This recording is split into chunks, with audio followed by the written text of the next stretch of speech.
Après 110 Grands Prix, 15 podiums dont 8 deuxième places, 102 tours en tête d'un Grand Prix, le pilote numéro 4 arrache la victoire lors de son 16e podium dans sa 6e saison de Formule 1. Lando Norris récupère son vrai nom, Lando Norris. Personne n'ignore le nombre d'occasions manquées par Norris, le plus mémorable étant le Grand Prix de Russie 2021 où la victoire lui échappe sur un pari de rester en pneus secs sous un déluge à 2 tours du drapeau à damier. Mais c'est fait. Son triste record de nombre de podiums sans victoire vient de prendre fin en attendant celui qui viendra le battre, car oui, même les records les moins flatteurs sont faits pour être battus.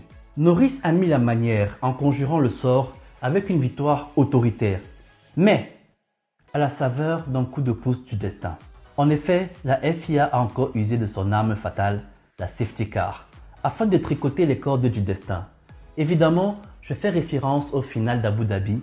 Super Max a reçu le dernier coup de pouce du destin pour son couronnement. Nul ne peut l'ignorer après 2021. La FIA, à la base faiseur de loi, mais désormais faiseur de roi, a-t-elle été cette fois encore le facilitateur de jeu, tel un numéro 8, un Iniesta de l'automobile. Vous commencez à me connaître, j'aime analyser certains détails et les circonstances de cette victoire m'y obligent.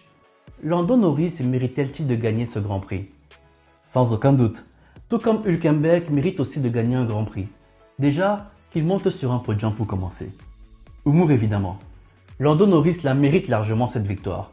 Mais est-elle légitime au vu des circonstances autour de l'intervention de la safety car? Nous allons en discuter.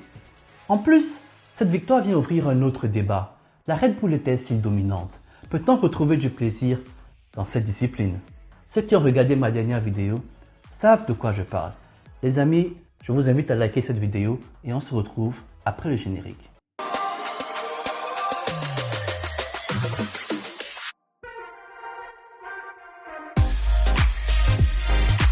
Finger Pilote.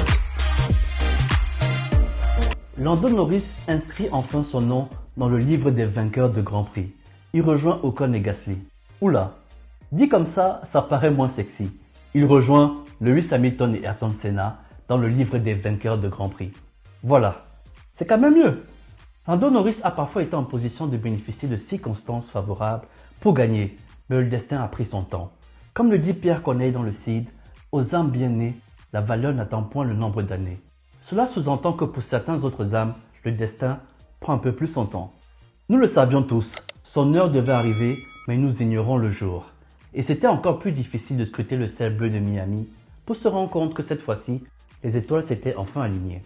Lando Norris est dans une position qui, à la régulière, ne lui assure pas la victoire. Parti en médium, comme la plupart des pilotes, il se décale en stratégie en étendant son premier relais plus que les autres, mais roule aussi, voire plus vite que Max Verstappen, sur des gommes dures neuves en plus.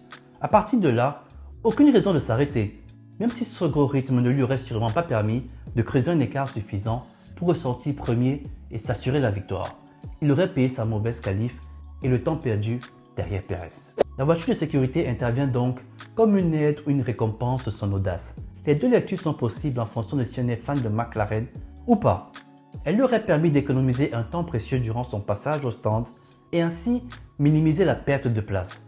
Mais dans notre cas, la chance ne s'est pas contentée de sourire aux audacieux, elle a fait mieux. Elle l'a aidé à ressortir en tête, d'où mon questionnement de la légitimité de cette victoire. Car tenez-vous bien, Lando Norris, parti 5e, n'a effectué aucun dépassement sur la piste pour se retrouver premier.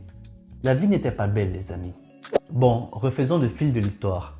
Quand la safety car est annoncée par la direction de course, Norris est sur la ligne d'arrivée et est à 11 secondes de Max Verstappen. La voiture de sécurité sort donc des stands, mais quand elle arrive sur la piste, Norris est déjà devant. Il a déjà traversé la sortie de la pit lane. Donc, à aucun moment l'hypothèse que la safety car sorte devant Norris n'est plausible. Le timing d'annonce de la safety car et la position de Norris sur la piste font que la voiture de sécurité arrivera en piste obligatoirement derrière lui. À cet instant, ce qu'il convient de faire serait de laisser passer tout le monde et attendre le leader de la course. Mais la safety car fait l'erreur de se mettre devant Max qui est deuxième. Question d'habitude évidemment. Bref, à cet instant, Norris a 17 secondes d'avance.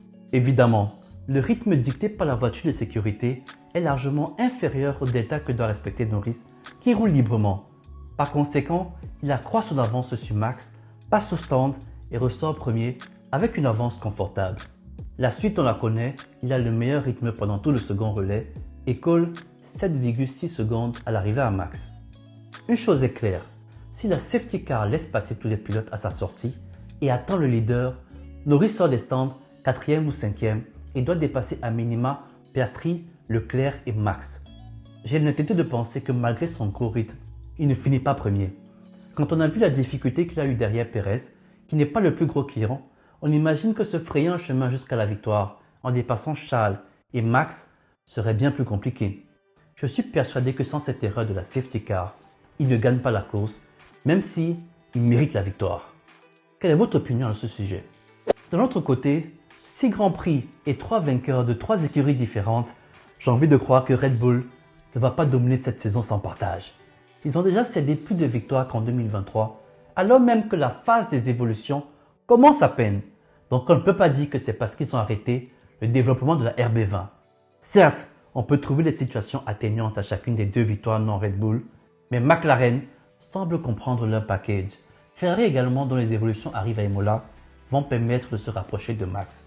Et le vrai baromètre, c'est Pérez évidemment, qui je pense va continuer à éprouver des difficultés et risque peut-être de ne pas gagner une course cette saison si ça continue ainsi. Mais nous n'y sommes pas encore. Le rythme supérieur de la McLaren n'est pas encore pérenne. Nous ne sommes pas dupés par le Grand Prix américain. Restons concentrés, mais gardons notre espoir à portée de main au cas où. Espoir, c'est l'émotion qui m'envahit après avoir lu vos commentaires sur la dernière vidéo. J'ai donc essayé de regarder la Formule 1 sous votre prisme et vous aviez raison. Il y a des choses intéressantes, surtout quand on regarde le top 11 à l'arrivée de chaque course. Excusez-moi de ne pas m'attarder sur les combats palpitants de Magnussen et Sargent.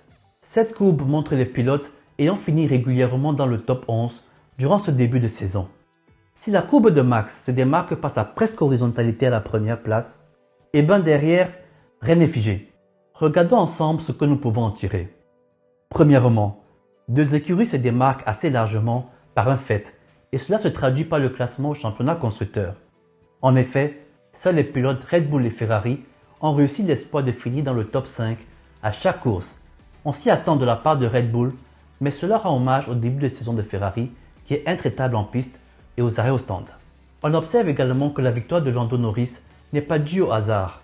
En effet, sa courbe est la seule qui est ascendante, ce qui traduit une réelle montée en puissance chez les papayes. Et nul doute que lorsque Piastri recevra la totalité des évolutions, il sera aussi de la fête. Derrière, les pilotes Mercedes et Alonso semblent taper un plafond de verre. Le top 5 n'est pas pour eux, sauf ponctuellement dans un moment d'inspiration et de plénitude. À la régulière, ils sont promis aux places inférieures du top 10, entre la 6e et la 8e place environ. Et si vous êtes un amoureux de F1, un geek comme on nous appelle, le combat pour les places 9 et 10 est vraiment le poulet de cette saison. En temps normal, on croirait que les 5 top teams braquent les 10 places rémunératrices de points. Mais dans les faits, la F2 s'invite à la table. Les Racing Bulls, Hülkenberg, Ocon à Miami, on dirait vraiment la plèbe qui se voue une bataille féroce pour manger les miettes que les riches veulent bien leur laisser. Par contre, quand on regarde les dynamiques des pilotes, Norris est clairement l'homme en forme. Pérez est en perte de vitesse, rien d'étonnant vu que c'est la courbe de performance logique du deuxième baquet Red Bull. Charles est abonné au top 4. Occasion de saluer ceux qui critiquent son début de saison alors qu'il est exceptionnel de régularité. Alonso, Russell et Hamilton sont abonnés aux places 6 à 9 comme on en parlait plus tôt. Stroll fait du Stroll, c'est-à-dire un top 6 miraculeux au milieu de la médiocrité habituelle. Hülkenberg est le Verstappen de Wish avec une constance folle au seuil du top 10. Enfin chez Ricciardo, on attend toujours les résultats du fameux châssis pour convaincre les dirigeants de Red Bull, qui n'en ont que foutre de Tsunoda qui est 10e au championnat avec une Clio. Le remplaçant de Pérez est sous leurs yeux, mais difficile de le voir du haut ou plutôt du bas de son mètre 60. Voilà les amis, on arrive au terme de cette vidéo de réaction à la victoire de Lando Norris. On espère que cette victoire n'est que le précurseur de bien d'autres, mais surtout le précurseur d'un retour tant attendu de la concurrence sur les Red Bull. En attendant, je vous laisse avec la régie qui me dit dans l'oreillette que j'ai encore le droit de l'appeler No Wins, car c'est au pluriel. A très vite les amis, c'était Finger Pilot. Ciao!